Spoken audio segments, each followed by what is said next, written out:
artists began to trust me and ask me to help them get them into good contracts and help them excel. And the first deal that I played in a role with was Master P's deal. And that was really a great first deal to be part of. All right, y'all. On this episode, we have possibly the most important figure in hip-hop that I've ever had on this show. That's no cap. Y'all stay tuned. The wonderful Wendy Day's in the house. No pressure.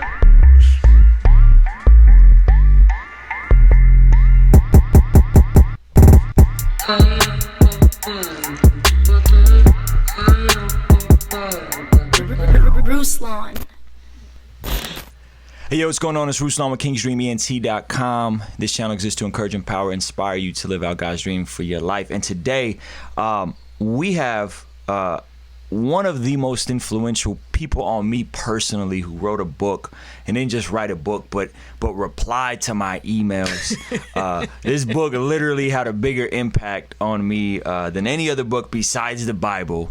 And we have an in-studio audience of all legends. My man Brandman Sean, my man AJ, my man DJ Mike LV, Paul Russell. Ladies and gentlemen, without any further ado, the illustrious Wendy. Hey, how are you?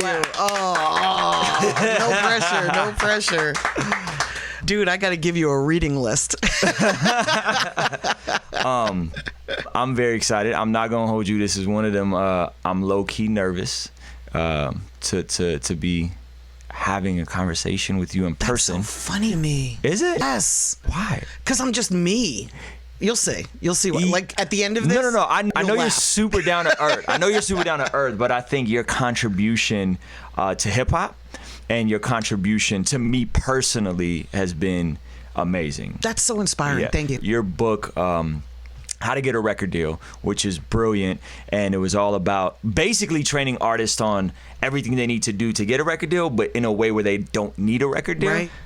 Right. Helped me and my wife build a 6-figure business doing this music thing 4 years consecutively. That's so fucking awesome. Yeah, and that's literally just following the blueprint in your book. And so thank you. So not only did you build a career, but you have a life. I have a life. And I have a son. First of all, that's awesome. And second of all, I'm jealous.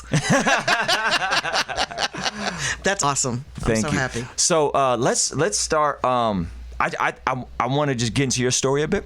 Okay. Let's start at the very beginning. You're from Philly. I am. New York, more of in your DNA, I guess. Yeah, I feel more like a New Yorker, probably because I lived there longer, and not only did I live there longer, but that's more like my personality. You know, like New York is just in me. Philly was a place that raised me.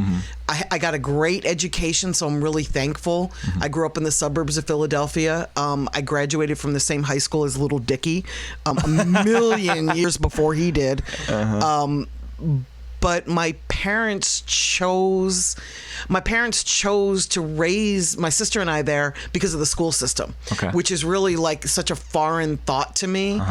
I grew up in the 70s and the 80s, and that was just kind of foreign to me that you would choose to live someplace because of the school system.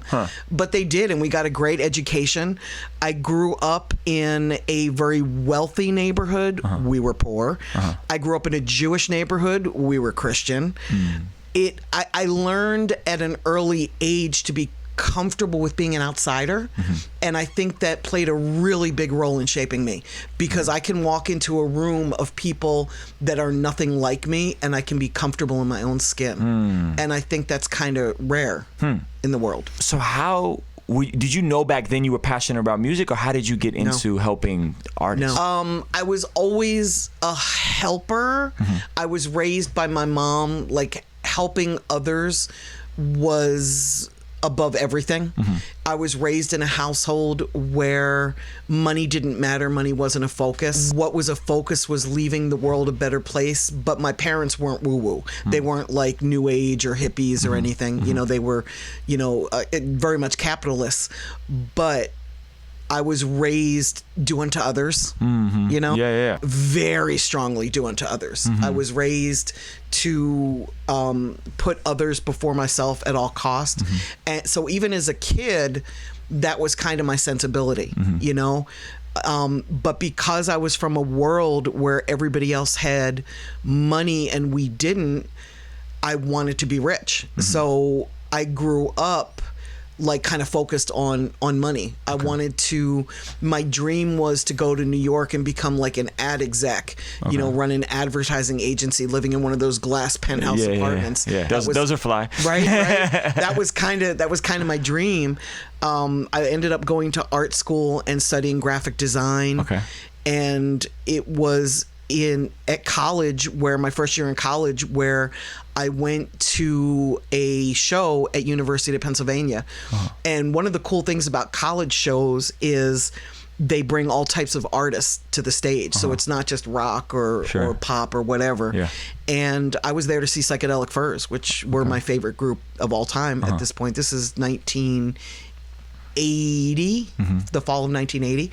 And most of the people in this room weren't born yet. But I went to see Psychedelic Furs, and the opening act was Grandmaster Flash and the Furious Five. And they did Don't Push Me 'Cause I'm Close to the Edge. And I was like, I was wowed by that. 1980. Yes, yes. So I became a fan of rap, and I got to know, I lived in downtown Philly at the time, and I got to know the DJs. Music used to come out on Tuesdays back then. So I got to know the DJs at the local record store, and they were getting all of the cassettes out of New York from, you know, on Tuesday for whatever was going on that weekend. There was a lot of live recordings. There were, at that point in time, like in the early to mid 80s, vinyl started coming out for the different artists that were signing to the small labels, like, you know, Sleeping Bag Records, you know, the up and coming labels. And I was just getting all of the new music as it came in, and that became my priority. And as I got more into rap, and I'm not sure how in depth you want me to go, but as I got more into rap, the lyrics started taking me down a path where I started to want to know more about people of color. So it started with a Chuck D lyric that led me to the autobiography of Malcolm X, which led me to studying Malcolm, which then led me to read the books that he read when he was incarcerated. At that point in time, I had moved to New York, and it's funny because I moved to New York because of a radio show. I went to New York for a weekend with one of my friends, and as soon as we were in range of New York, I heard the Mr. Magic Marley Marl show. And it was the flyest shit I had ever heard in my life. So I went back to Philly, quit my job, and I moved to New York. I was in New York like within a week and a half. Just like at that point. Just like that, you know, without really having the money to be able to afford this. At this point, I had already gotten my undergraduate degree in graphic design. This is and I was late 80s It was. that you moved to New York? This is mid 80s. Mid 80s. Yeah, like 86, 87. Okay. And it was just popping at that point. And I was a fan. I didn't work in the music industry. My background was in advertising sales. I worked for Time and Sports Illustrated, but I was going out at night and just really enjoying the whole club kid scene, which was really big in New York at that point in time. It was transitioning out of house music, which was very much like a gay male scene. So like when I was in Philly, and you know, I was at the right age to really go to clubs. I was mostly hanging out in the male gay clubs because that's where the music was kind of popping. And that music sort of grew from disco house, the true fans of music out there are cringing to hear me say this because it's not historically accurate, but in my world, the music was going from the breakbeats in the disco that I was hearing at the gay clubs into hip hop. So it was just a natural, for me in my world, it was a natural progression. And then on the educational side, I was becoming very enamored with, you know, the Public Enemies of the world, the X-Clans, the Eric B. and Rakims, you know, so I started listening to the 5% Nation and understanding, you know, I started reading Elijah Muhammad and started getting involved with the Nation of Islam and helping them. But what I learned was that, and a master's degree in African American studies came out of this as well. from Temple University, which is an Afrocentric program. And the irony of this is when I was taking classes at Temple in Philadelphia, I was living in New York. I had already moved. So I was taking the train back and forth in order to take classes at Temple. But my research was coming from the Schomburg Center in Harlem and from NYU, and both of those libraries were just fucking awesome. So my research skills were just like on it when it came to AFAM studies, and I became very enamored with studying the slave trade and the Great Migration. Like, they were the two areas of African American studies that really impacted me. You know, and I spent a lot of time studying both of those things, and the information that I was able to uncover from the Schomburg Center, which is a research library, and from NYU was just incredible. And it's amazing because I was not an NYU student. I had to really, like, you know, hip hop my way in there and get the fake ID and all that shit so that I could use their library. And so you ended up getting your master's? Yes. And so how do you're advertising graphic designer, now you have a master's in African studies. How do you go from that to being in the music industry? Well, there's one more step. Okay. I can't quite go there yet because now I'm just a fan, right? Right. And I'm still on this quest to make, like, I wanted to make as much money as I possibly could. Like, my motto back then was whoever has the most toys when they die wins. Like, that was truly, like, if I had a tattoo, it would have said that. So it's a good thing I didn't get a tattoo in my 20s because I'm such a different person right now. But that was my motto back then. Like, I grew up poor and I hated it, you know, and I grew up around people that had extreme wealth, and I wanted that. You know, I wanted, you know, the symbols of wealth. Right. And at that point, I was in my mid-20s. I was working in advertising. I was great at it, so I was making really great money.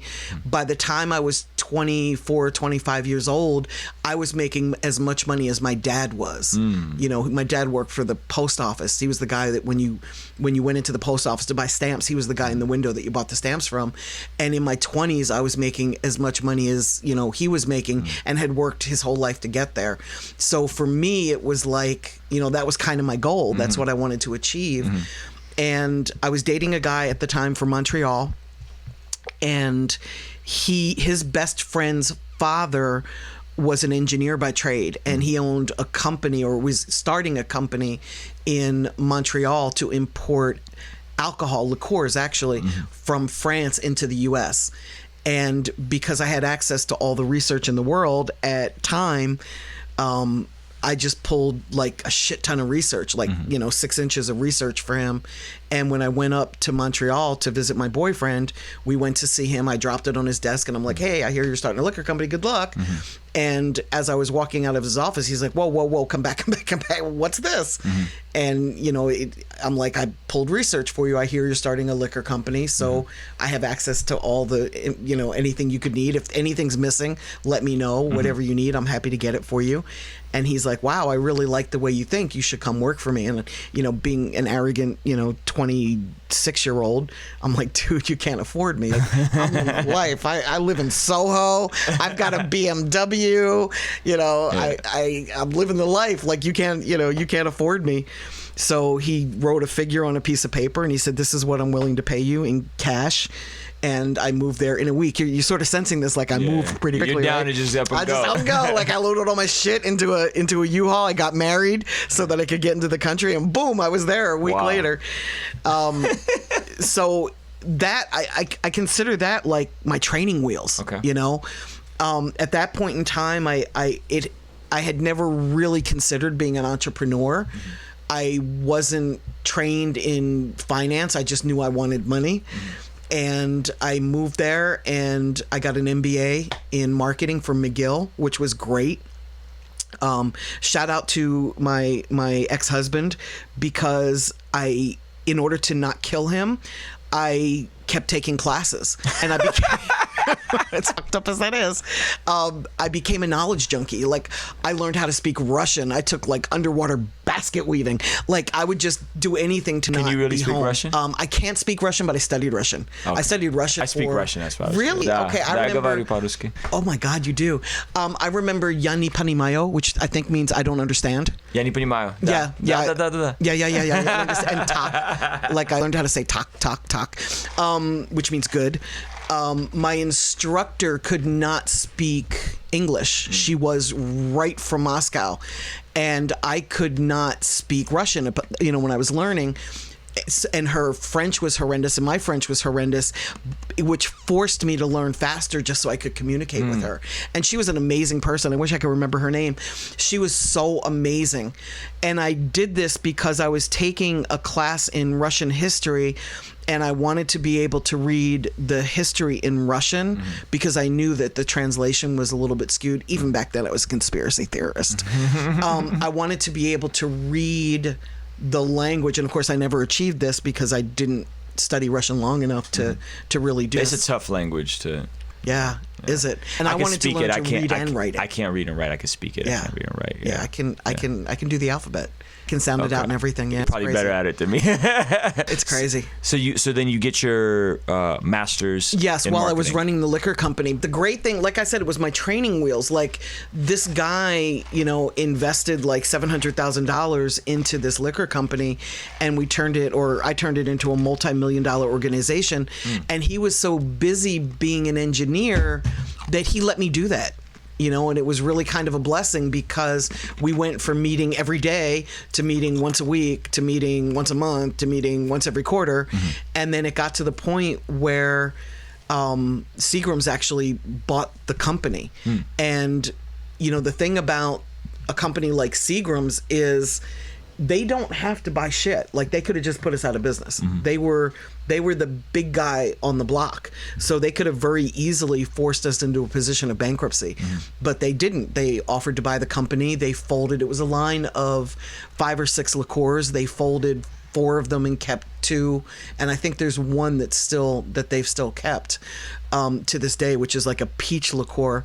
But the great thing that I learned was that I can run a company, you know, and he basically let me learn that. Like, it was his money, so I had a safety net, but I kind of had to do everything. And I learned, you know, it's the liquor industry is so male dominated, and it's so rigorous in terms of the licensing and, you know, what you have to go through in order to sell you know, any kind of liquor, not to mention being based in Canada, selling from France into the U.S. Like, we bypassed Canada completely and went right into the U.S. So I learned a lot. And when I came back to New York, I had money, and I sold my condo, I sold my BMW, and the guy from the liquor company was so thankful that he handed me $500,000, and he's like, you know, go and be good. Wow. And to me, at 28 years old, like, that was all the money in the world. I'm like, this is so much fucking money. I thought I could just like retire and live off the interest because I didn't know any better. But I didn't want to do that. I wanted to do something where I could help people. Yeah. And that's another great thing about Montreal, because I felt as though I was married to a guy who was only there for my money. And it really fucked me up emotionally. So when I came back to the US, I was in a totally different state of mind. I was no longer on a quest to make as much money as I could. You know, I didn't need to be like a Bill Gates anymore. At that point, like, it just felt so shitty to have somebody care about me for my money that I decided I wanted to do something to help people. And I had the money and the sensibility to do that. I didn't quite know what it was, so I floundered a little bit, but I knew that my love for rap, I felt like I wanted to give something back. And right at that period in time, I started hearing the stories about how artists get jerked in the music industry. And I was also hearing that it was disproportionate amongst African American artists. So, and it turned out not to be, but at that point in time, it was extremely believable to me that people who looked like me were taking unfair advantage of young black guys that were rapping, and that's at that point in time the majority of rappers. And I wanted to do something about that. I wanted to fix that. I wanted to right that injustice. And I started working in the music industry with a not-for-profit organization called Rap Coalition, and we would step in and break contracts, and it's still around today 27 years later. Dope. We would step in and break contracts, and because I built a reputation of helping artists and not asking for anything in return, and proving that I was really down for the cause and really loved the culture, artists began to trust me and ask me to help them get them into good contracts and help them excel. And the first deal that I played in a role with was Master P's deal. And that was really a great first deal to be part of. And that was mid-90s? Yeah, that was mid-90s. 94, I want to say. It was Priority Exactly. Records. Yep. And it was a print and distribution. Did he get Pressing that? and distribution, yeah, P&D deal. Yes, it sure was. So how was that set up? It was an 80-20 split. I believe he got a $600,000 advance for 3 albums. I might be remembering this a little skewed because it was so long ago, but my memory is that he delivered a Mia X album, one of his own albums, and a TRU album. That's how I remember it. 80-20 split. And he got to own the masters. And he got to own the masters. $600,000 Yeah, advance. So it was like $200,000 for each album. But he got to keep the masters because Priority didn't really believe in, and this is just my opinion. Brian Turner would probably hate that I would say this, but I don't think Priority saw the value in rap. I think they just thought it was a fad and wanted to get in on it and hoped that it lasted. And, Master P had sold over 300,000 copies of the music he was putting out. And he had put out, I think, 3 albums at that point in time. So before they signed a deal, he had already done 300,000 albums. Yeah, wow. of his own album. And he had also put out compilations. I think it was Down South Hustlers and West Coast Bad Boys. How the hell do I remember that? But I don't remember your face. That's fucked up. I think it's an old age thing. So that was a big deal. So then you also were close with my favorite rapper, one of the greatest rappers of all time, Tupac. Yes. Julio Jones. I'm from Atlanta, you throw me the ball and I score in the zone. They hit me up for a deal like it's something I do on the phone. Just cause it's me in the studio don't mean I do it alone. Julio Jones.